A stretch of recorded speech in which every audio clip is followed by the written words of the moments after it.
Hi students, welcome to अड्डा 24/7। मेरा नाम है Bharti and I am a NEET counselling expert. NEET 2025 की काउंसलिंग स्टार्ट हो चुकी है एंड एमसीसी की भी स्टार्ट हो चुकी है। बहुत सारे स्टेट्स हैं उनकी भी स्टार्ट हो चुकी है। सो कहीं ना कहीं स्टूडेंट्स को ये पता होता है कि ये पर्टिकुलर गवर्नमेंट कॉलेज अच्छा है, मेरी स्टेट का ये वाला गवर्नमेंट कॉलेज अच्छा है, क्योंकि गवर्नमेंट कॉलेजेस के बारे में बहुत सारे लोग बात करते हैं। बट अगर मैं अपने कमेंट सेक्शन में देखती हूँ, चाहे मैं कोई सी भी वीडियो, तो मेजॉरिटी ऑफ कमेंट्स आ रहे हैं कि मैम प्राइवेट कॉलेजेस अगर मैं अप्लाई कर रहा हूँ, क्योंकि मैक्सिमम बच्चे प्राइवेट कॉलेजेस के लिए जाते हैं, तो मुझे अपनी प्रेफरेंस लिस्ट किस प्रकार से बनानी चाहिए, क्या क्या फैक्टर्स हैं जो मुझे उसमें ध्यान रखने चाहिए।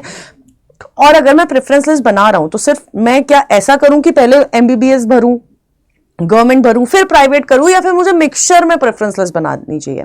तो मैं आपको ये सारे सिनारियोज, ये सारे क्वेश्चन का आंसर देने वाली हूं इस पर्टिकुलर वीडियो में। तो इस वीडियो को पूरा ध्यान से सुनिएगा, खासकर जब आप अपने प्राइवेट कॉलेजेस के लिए अपेयर हो रहे हैं इन दी काउंसलिंग और आपको एक बहुत अच्छा प्राइवेट कॉलेज चाहिए। तो लेट्स गेट स्टार्टेड। अब जब मैं सबसे पहले बात करती हूं प्राइवेट कॉलेजेस की, तो यार देखो, दो फैक्टर हैं। फैक्टर ये है, एक चीज आपके दिमाग में, दिस इज अ फैक्ट है ना, एक फैक्ट बताती हूं कि आप जो मिनिमम बजट भी लेके चलते हो प्राइवेट कॉलेजेस का, वो आपका कहीं ना कहीं 70 लाख से 1 करोड़ के बीच में जाता ही जाता है, डिपेंडिंग अपॉन द कॉलेज क्या रहता है। और प्राइवेट कॉलेजेस में भी there is government quota seats, मतलब जिनकी फीस थोड़ी कम होती है, और एक मैनेजमेंट कोटा वाली सीट्स होती है जिनकी फीस थोड़ी ज्यादा होती है। तो it is totally dependent upon that only.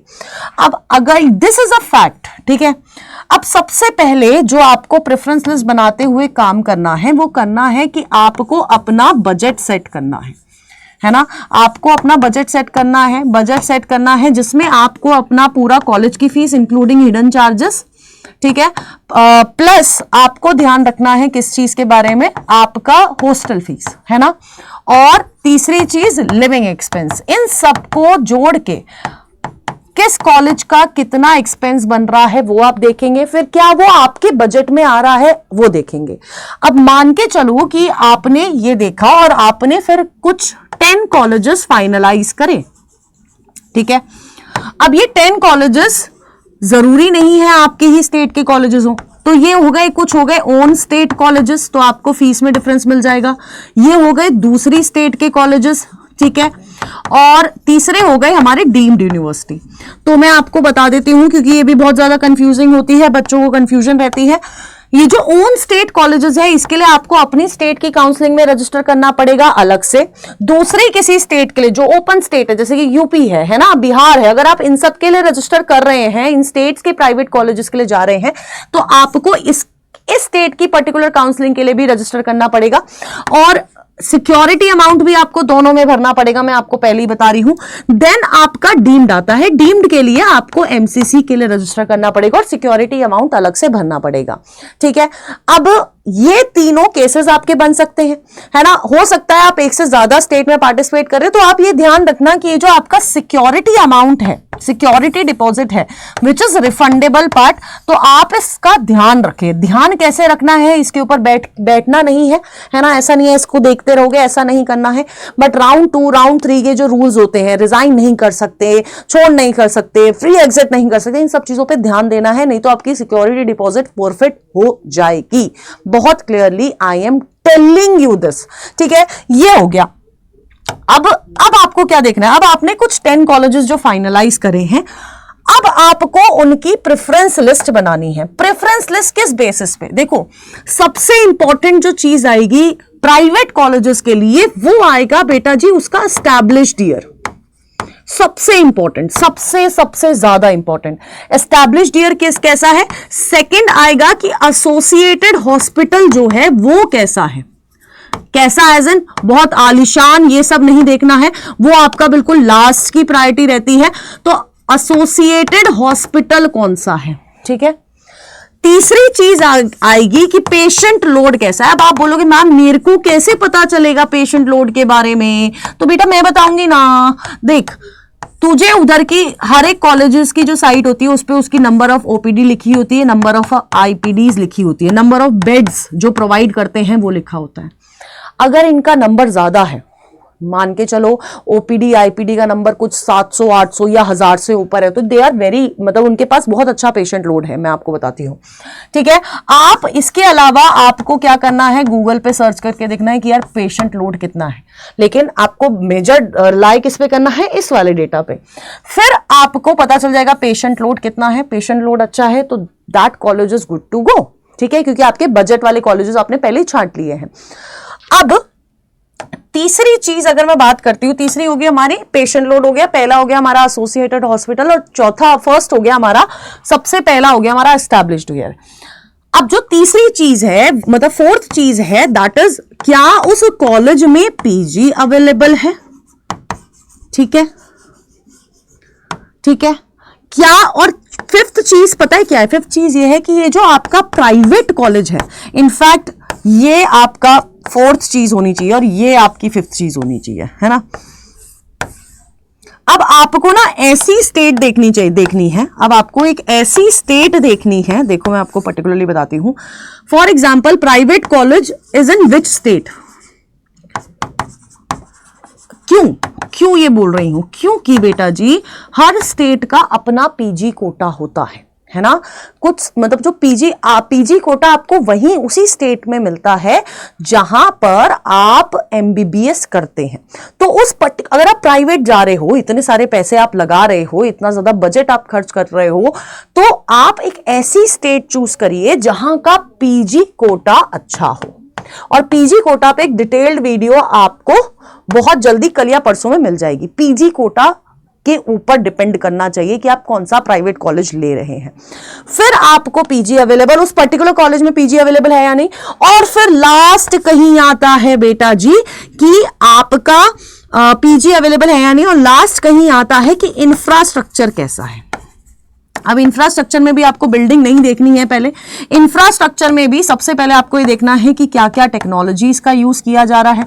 Private colleges में जा रहे हो, टेक्नोलॉजीज पता होनी चाहिए, कौन कौन से डिपार्टमेंट्स हैं उस कॉलेज में, है ना। मतलब कॉलेज में डिपार्टमेंट सारे होते हैं, लेकिन मेजरली कुछ जो प्राइवेट कॉलेजेस से एसोसिएटेड हॉस्पिटल्स होते हैं वो किसी एक डिपार्टमेंट, जैसे फॉर एग्जांपल कार्डियोलॉजी हो गया, है ना, न्यूरोलॉजी हो गया, इन सबके किसी पर्टिकुलर डिपार्टमेंट में बहुत माना जाता है, माना हुआ वो होता है। तो ये सारी चीजें आपको अपने प्रेफरेंस लिस्ट में देखनी है। ठीक है, और फिर आपको लास्ट जो देखना है वो आपको मतलब 7th पॉइंट पे आ जाएगा। आपने इंफ्रास्ट्रक्चर देख लिया, और फिर आपको देखना है कि यार क्या मैं आपको एक सजेशन देती हूं खासकर प्राइवेट कॉलेजेस के लिए, इन प्राइवेट कॉलेजेस का कैंपस रिव्यू जरूर देखना। कैंपस रिव्यू करना, वो जो व्लॉग्स वगैरह नहीं बनते वो यूट्यूब पे, है ना, व्लॉग्स जो बनाते हैं बच्चे, बहुत सारे बच्चे हैं, तो वो जरूर देखना, है ना। कल्चर कैसा है, क्योंकि किसी दूसरी स्टेट में जाते हो तो इस चीज की बहुत जरूरत होती है कि हम लोग देख रहे हैं, हम लोग ध्यान रख रहे हैं। तो ये सारी चीजें हैं जो आपको ध्यान रखना है। अब जैसे कि मैं आपको बताती हूँ, हमने जो डीम्ड की प्रेफरेंस लिस्ट है ना, हम लोगों ने इन सारी चीजों के बेसिस पे बनाई है। हम लोगों ने कट ऑफ, हाँ ऑब्वियसली कट ऑफ भी मैटर करेगी, आपकी रेंज में कौन कौन से कॉलेज आ रहे हैं और क्या वो आपको कॉलेज मिल रहे हैं ना, वो कट ऑफ से आपको लास्ट ईयर की कट ऑफ देखनी पड़ेगी, तभी आप ये जो फर्स्ट पॉइंट है वो अपना पूरा कर पाएंगे। दिस पॉइंट है ना, बजट सेट कर लिया, बजट में 10 कॉलेज आए, और मान के चलो 10 कॉलेज में से आपकी रैंक पे आपको कुछ ही कॉलेज मिल रहे हैं, मान के चलो 7 कॉलेज मिल रहे हैं, तो ये 7 कॉलेज आपको अपने प्रेफरेंसेस में भरने ही भरने हैं। ठीक है, इन 7 कॉलेजेस के लिए अप्लाई जरूर करना है। ठीक है, तो ये चीज आप थोड़ा सा ध्यान रखेंगे। ठीक है, नेक्स्ट मैं क्या बोल रही थी कि हमने ना जैसे वो बनाई थी, डीम्ड की प्रेफरेंसेस बनाई है, हर स्टेट की प्राइवेट कॉलेजेस की प्रेफरेंस लिस्ट बनाई है। So this is the preference list of deemed. अगर आप देखोगे तो यहां पर हम लोगों ने उसका क्या कहते हैं, कैटेगरी के हिसाब से आपका राउंड 1 राउंड 2 की कट ऑफ्स भी हम लोगों ने अवेलेबल करा रखी है। ठीक है, अब अगर हम लोग, और साथ के साथ ये भी बता रखा है कि इन कॉलेजेस में अगर कोई था, मतलब राउंड 1 में कितनी सीट्स थी, कितनी सीट्स नहीं थी, लास्ट ईयर के हिसाब से क्या कट ऑफ गई है, ये सारी चीजें हमने बता रखी है। सिमिलर हमने बीडीएस डीम्ड की भी बना रखी है ना, और हमने बहुत सारे हर स्टेट के प्राइवेट कॉलेजेस की बना रखी है। अब ये आपको मैं बताती हूं। ठीक है, तो इस तरह से आपको अपनी जो है प्रेफरेंसेस बनानी है। दूसरी चीज ये है, अब दूसरा क्वेश्चन आता है कि मैम मैं मिक्स करके कॉलेज भरूं। देख बेटा, अगर तेरी रैंक है, तुझे पता है कि मैं जनरल कैटेगरी का हूं, मेरा जो AIQ की कट ऑफ जाती है 25,000 और तेरी रैंक ना 27,000 है, तो तू मिक्स करके नहीं बनाएगा। तो तू कैसे बनाएगा? तू बनाएगा कि तू पहले सारे गवर्नमेंट कॉलेज भरेगा और फिर आप डीम्ड भरोगे।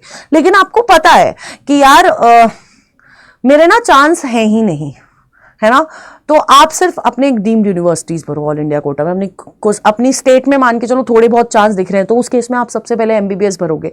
लेकिन आपके दिमाग में ये भी है कि यार मेरे को ना किसी lower ranking government MBBS college में नहीं जाना है, इससे बेटर है कि मैं अप्लाई करूं फॉर गुड प्राइवेट कॉलेजेस या डीम्ड यूनिवर्सिटीज। तो उस केस में आपको, जब आप ये सोच रहे हो, आपके दिमाग में ये चीज है, देन मैं आपको ये बोलूंगी बेटा जी, then you have to mix your preferences, यानी कि फिर आपको गवर्नमेंट और डीम्ड सब में कंपैरिजन करना पड़ेगा on the basis of this list which I have given to you.